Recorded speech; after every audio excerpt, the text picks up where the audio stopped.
আজ তো অফিস টাইমে যাওয়া নয়, একটু দেরি করে বেরোলেও হবে। কাঁচরাপাড়া থেকে কোনো ডিরেক্ট ট্রেন না থাকায় নৈহাটি থেকে বজবজ নৈহাটি লোকালে করে যাচ্ছি। ট্রেনটা যথেষ্ট ফাঁকা। অফিসে এসে দেখি তখনও কিছুই স্টার্ট হয়নি, সবে জোগাড় যন্ত্র চলছে। তো ভাবলাম পুজো যখন ওপরেই হবে একটু ওপরেই যাই।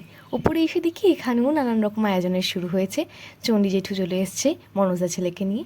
তো ভেতরে গিয়ে দেখি মূর্তি পুজো তো এখানে হয় না, ফটোতে পুজো হয়। সব যোগাযন্ত্র রেডি, এদিকে ফলমূল সমস্ত কিছু কাটা হচ্ছে। ইনি হচ্ছেন আমাদের ওনার এই কোম্পানির, উনি পুজো করছেন। আরেকটি বিশেষ জিনিস হলো উনি কিন্তু প্রত্যেকে ধরে ধরে আরতির জন্য ডেকেছিলেন। প্রত্যেকে আরতি করেছি আমরা। এদিকে চাচা আমাদের চরণামৃত দিচ্ছে, তারপর আমরা একে একে সবাই কিন্তু প্রসাদ নিয়ে নিয়েছি। প্রসাদে অনেক কিছুই ছিল, ফলমূল, মিষ্টি। সেগুলো খাওয়ার পর আমরা খেয়েছিলাম কিন্তু 1 কাপ চা, তারপর চিকেন পকোড়া এবং তারপর শেষে লাঞ্চ করেছিলাম মাটন কষা দিয়ে।